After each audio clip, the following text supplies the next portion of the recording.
Previously This right on here, X-Men. that right there is the code for Ermac.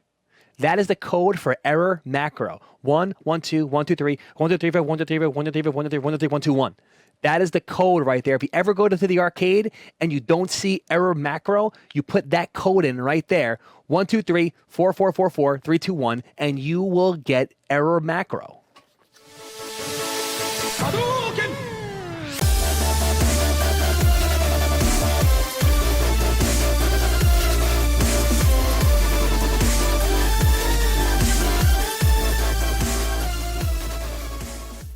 All right, so now let's press on. I told you guys we're gonna do. We're going right to 4 too, by the way. So we're gonna skip a little bit because I don't really want to do Mortal Kombat 3 and Ultimate Mortal Kombat 3. So I'm gonna kind of go from one to the other. This right here, that right there is the code for Ermac. That is the code for error macro. 1, 1, 2, 1, 2, 3, 1, 2, 3, 5, 1, 2, 3, 5, 1, 2, 3, 5, 1, 2, 3, 1, 2, 3, 1, 2, 1. That is the code right there. If you ever go to the arcade and you don't see error macro, you put that code in right there. 1, 2, 3, 4, 4, 4, 4, 3, 2, 1, and you will get error macro. Okay. Hold on. Wait, give me 2 seconds. I can hear my laundry's done. My laundry's done. I have to pack for California. So I have to go switch my laundry, put my laundry in the dryer. Hold on. 2 hours later. Trying to get in on these young Entenmann donuts real quick, though.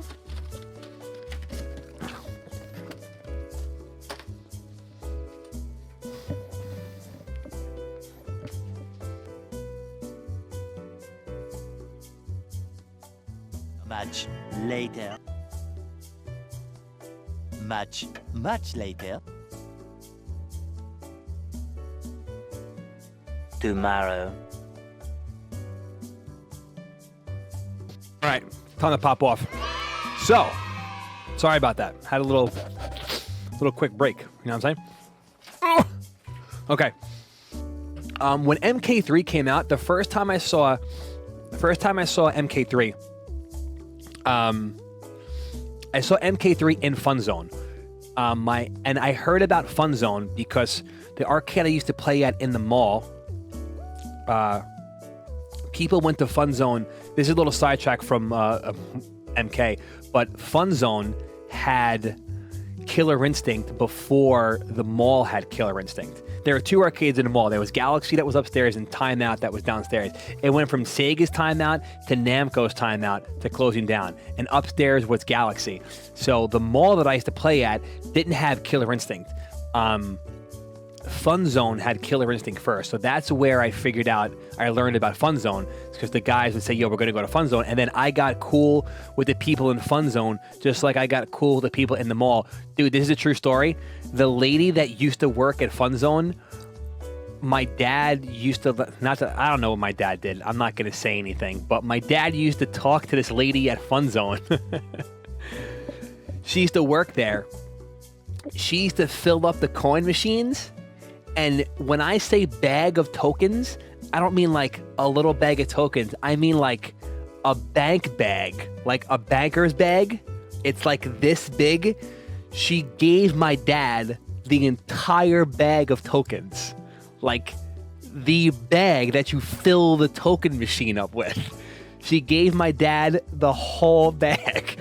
And it was in my dad's trunk forever. Every time we used to go to Fun Zone, I used to just take tokens out of my dad's trunk. There were tokens everywhere. My dad had it was the whole bag. I never had to spend money in that place ever again. I was even in the Fun Zone commercial. I was in the Fun Zone laser tag commercial. That's how much I used to go to laser tag. You used to be able to name yourself in laser tag. I named myself Ermac on the little tag. So when I would play laser tag, when you'd get your score, it would say Ermac on the, I swear on everything I love, true stories. So the first time I saw MK3 and Ultimate Mortal Kombat 3 was in Fun Zone. So now that I was a little older, my dad would take me or feel comfortable taking me around to more places. So I used to go to other places.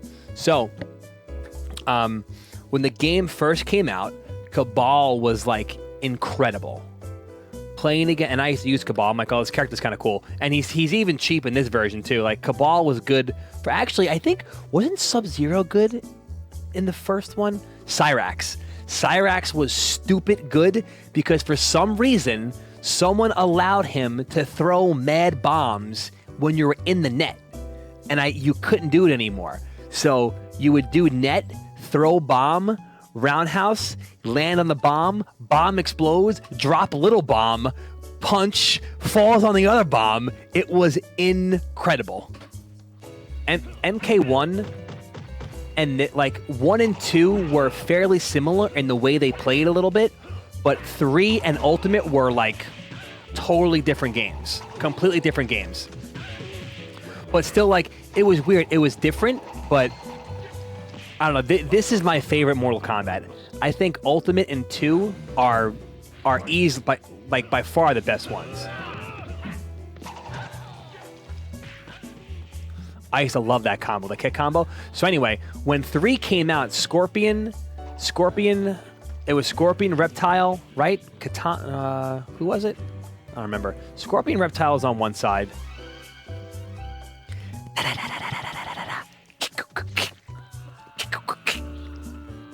I gotta look at the character selection. I don't remember. Why don't I remember? Yeah, it was Reptile. Yeah, it was Katana, Reptile, Jade Scorpion. Katana, Reptile, Jade Scorpion. Those were the new characters that came out when Ultimate came out. Because there was no classic ninja when MK3 came out. So I was like, what is this nonsense?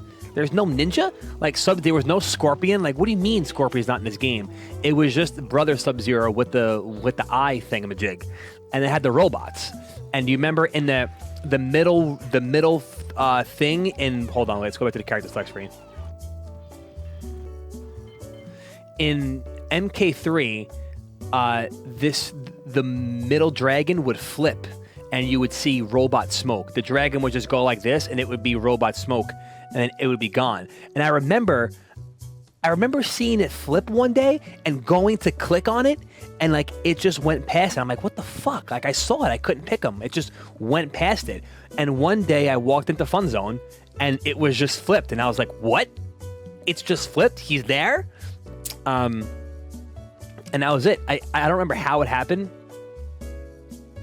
Yeah, I remember here in the room that you could see that. The nudality thing was also in this game. Because remember, in MK2 started the animality craze because Liu Kang turned into the dragon, and now they made it a thing in this game that it was their animalities were actually a real thing. Kind of funny how that happened. But yeah, so the base roster of the first MK3 was kind of ass for the most part. It's kind of ass. And then this roster came, because the roster didn't have Reptile, didn't have Scorpion. It just looked like, I don't know, looked like ass. So when Ultimate came out, they added the other character. They added, the characters. Hold on, if you want to see these exact characters. They added the characters on the upper left and the upper right. So it was Katana, Reptile, Jade, Scorpion were the new characters. And obviously they added the other 3 characters in the middle, which is classic Sub-Zero, Ermac, Melina. Yeah, you had to do Mercy. You had to down, down, down, run, I think it was. Down, down, down, run was Mercy. So, and the only thing about this game is, like, I don't remember, even though this is my favorite one, this is my favorite one. I don't remember getting the same feeling as when I saw Mortal Kombat 2. Like, seeing MK2 was honestly mind-blowing. MK2 was incredible. Seeing this game, like, I wasn't as excited for it as I was when I first saw MK2. Kind of hard to... I don't know why. I can't explain it, but again, this is my favorite Mortal Kombat game by far. This game, again, I got a little older, so my dad would take me places. Jay and Big Rob used to go everywhere. They used to go to Spaceplex, Spaceplex, Fun Zone, the Westbury Nathans. I never went to Westbury Nathans for this game again because we almost got into a fight over Mortal Kombat 2. So my dad never took me back to Westbury Nathans. Only till later, like I said, I went back to Westbury Nathans for Tekken Tag 1 and Soul Calibur. I remember Third Strike being there too, as a matter of fact. So when we went to, my dad took me to Spaceplex. We all went to Spaceplex. We actually met at Fun Zone, like me, Jay, Big Rob. I'm not sure if Nit, were you there? I'm not sure. Actually, it might have been you. But James MK used to be there too. And this is where I got better at the game. I got like a lot better at playing. So they took me to Spaceplex, and I remember beating a good amount of people in Spaceplex. I don't remember anybody's name in Spaceplex, but I remember Jay and Big Rob being like, "Yo, there's guys that play in Spaceplex. You have to come." And they wouldn't beg my dad, but they'd be like, "Yo," they would call my dad Pops. They'd be like, "Yo, Pops, can we please take him to Spaceplex? Like, can we please take him to Spaceplex?" And sometimes my dad would say no, and other times my dad would say yeah, because obviously my dad wouldn't let me go without him. But my dad, again, was just always worried about the crowd, like how crazy the crowd could get, over the game, and if people were going to start fights and shit. So, but the one time I did go to Spaceplex, I think Tekken 3? Tekken 3 was that also. I remember seeing, was it Tekken 3? Tekken 2, Tekken 3? Probably Tekken 3. I remember Tekken 3 being there too, and people being around the Tekken 3 machine. But my dad, the one place they begged to take me, Jay and Big Rob were like, they used to be a strip club. It was a pool. Time out. It wasn't a strip club like, just a strip club, but it was a strip club. It was a strip club / bar. Jay and Big Rob were like, there's this guy there that everyone says is really good. And the strip club was literally a 3-minute drive away from Fun Zone. It was up the block. It wasn't far. Yes, Nick, Cafe Royale. And they were begging my dad. They're like, let's just take him. It's in the strip club, but it's not the strip club part. It's a bar. You know what I mean? It's just a bar. Like, there's not going to be naked people there. Like, let's take him. There's guys there talking mad crap, saying he's really good. So they were like, all right. So my dad took me there. It was me and my dad, Jay and Big Rob, and this random dude that we used to go play this game at Cafe Royale. Cafe and billiards. So it was in the billiards area. So this dude was there, and Jay and Big Rob hustled the shit out of this dude, and they had to win a bunch of money. That's what they wanted to do. They wanted to take me there so they could hustle and they could win money, which was cool. Like, I didn't care about it, I didn't give a shit. But they used to bet on me about playing people in Cafe Royale and like all of the places. So Jay took me there. Jay and Big Rob took me there to specifically play this guy, to bet money on me so I can beat him. And of course I beat him. But that's just, this was literally my life growing up. Like, I understand, like, I haven't had the greatest, I don't want to say success or track record with Mortal Kombat, like after Ultimate. Like I bought Deadly Alliance, and I've purchased every single. By the way, Deception, I was like number 2 on the leaderboards in Mortal Kombat Deception on Xbox. That was my first real online gaming experience, was Mortal Kombat Deception. So like, again, like this game, this series, we did cut school for Deadly Alliance. Like this series literally plays a huge part of my childhood. Like, it really does. That guy right there, Night Stalker, used to own a machine. Like, me and all my friends, like, we played these games, man. It was a huge part of me growing up. It really was. And again, I don't want to say I get hate on, but I get some crap from, I guess, sometimes the current, like, NRS. It's not crap, I shouldn't say crap, but is it hate? I don't know what the hell it is, but, like, I am just used to these games, you know what I mean? Like, this is the Mortal Kombat that I know. So, like, trying to play the new ones, it's not to me, you know what I mean? Like, it's not. And, dude, I'm totally cool with people liking it. That's awesome. Like, I love that Mortal Kombat is still alive and well. Like, I would like nothing more than these games to be super popular and me to love them and play them on a competitive level. But it's just, this is the game this is the game that matters. It, you know, I don't want to say matters, but old MK was just where it was at. You know what I mean? And yeah, and like even and then Nit's there. Like I played everything. I didn't just play Mortal Kombat. I literally played everything.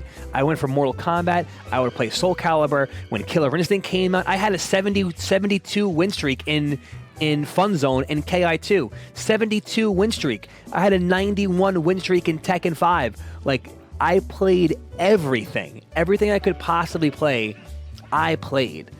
So like, you know, guys just kind of stuck with their thing, but I ran around to play every game that came out. It could have been anything, any versus game. I remember traveling for X-Men vs Street Fighter. I remember going to a place in Massapequa to see X-Men vs Street Fighter. Like I played everything that came out. I just wanted to play games and just play different games. Listen, when Mortal Kombat was dead, when no one gave a shit about Mortal Kombat, we were doing this.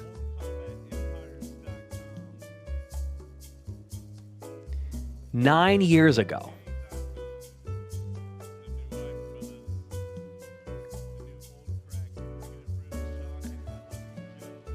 he just called me. That's how you know this shit is fucking old.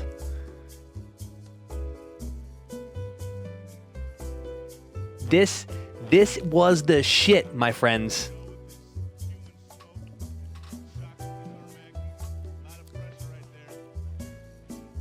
This was it, guys. Like, no one gave a shit about these games, but there was a few of us that kept this shit going strong. They kept this shit.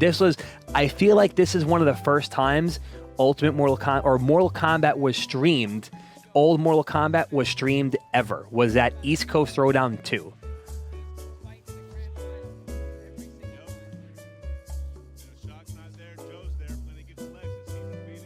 Jesus Christ.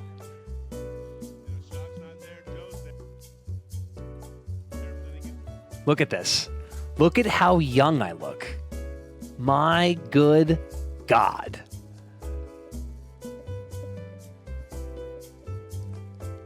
Unreal.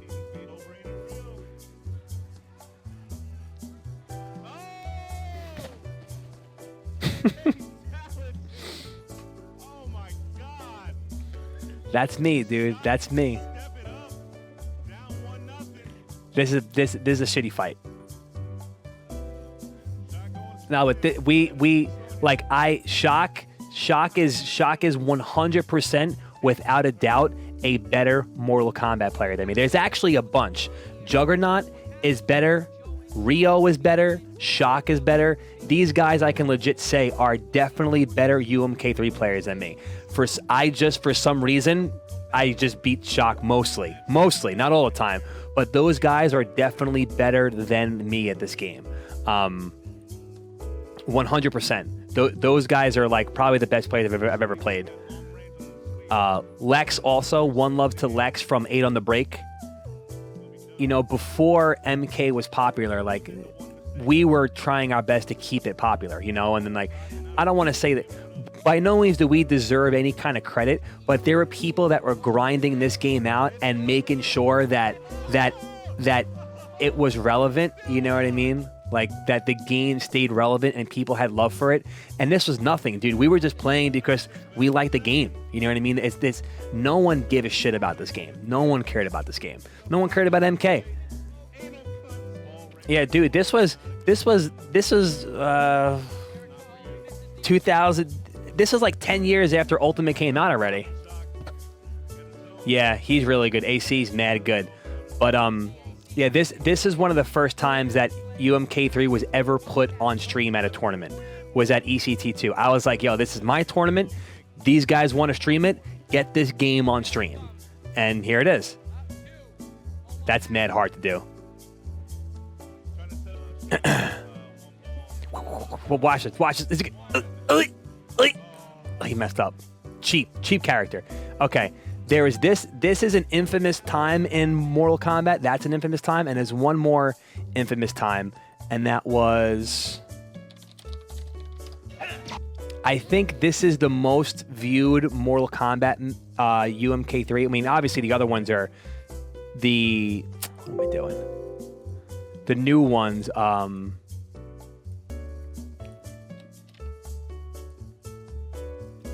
a lot of views, but this is one of the most popular UMK3 matches.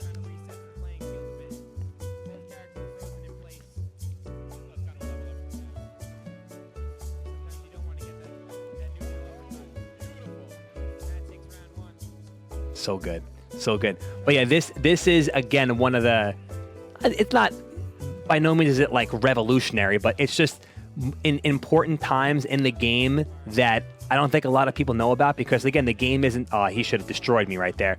But the game wasn't, because the game isn't very, very popular. People don't know about this sort of stuff.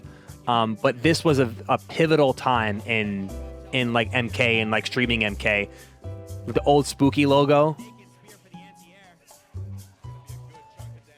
That's John. I think that's John on the mic.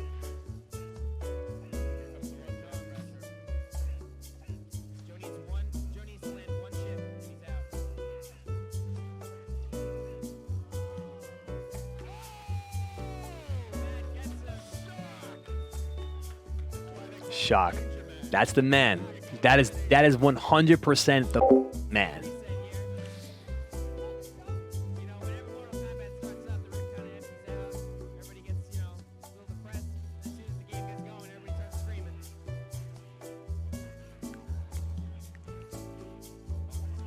Hey, I hit it. Hey, I just heard Brad in the background. But yeah, this was the shit, dude.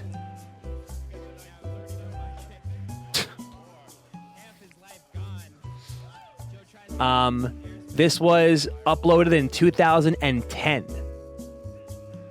2010.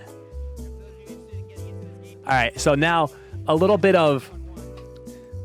I don't have much more to say about UMK3, but we'll let this we'll watch this slightly more. Again, Shock did more for this game and like other people in the community than I can even think about. Like Shock is like seriously like a true pioneer. On all jokes aside, the dude took all his shit in the van, drove his shit across the country so people could play UMK3, made sure his stream was set up so he could stream it. It didn't matter if 7 people watched the stream. Shock brought his stuff there, he set it up, he streamed just to make sure everyone could watch the game and enjoy the game. Like, Shock is honest to God, like, revolutionary, dude. He deserves way more credit and respect that poor guy gets, on a serious note. I can't even describe it. Can't even describe it. And it just sucks that like people don't, not that people don't know it, but it's like, you know, it kind of gets, I don't want to say swept under the rug, but because it's not one of the more popular MK games, like it almost gets forgotten a little bit, you know? And Shock has really done a lot. Shock has done a shitload for people in the scene. I'm trying to see who's in there, who's in the back. Is that Ray Ray? It's Yipes. You see Yipes? I see Yipes. Is that the Funk Doc? Is that Josh the Funk Doc? Dude, this is 31 minutes long. What the hell did we do? Oh my God, this was back in the day when Grand Finals was 4 out of 7. 4 out of 7. Jesus. Mad people.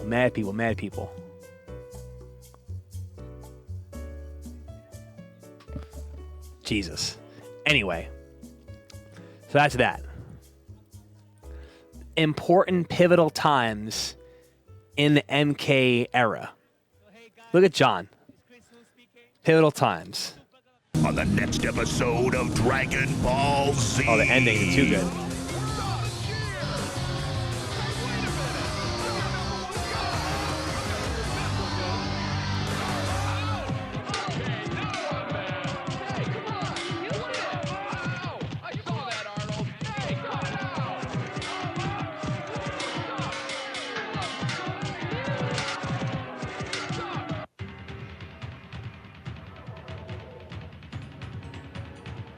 I got nothing to say.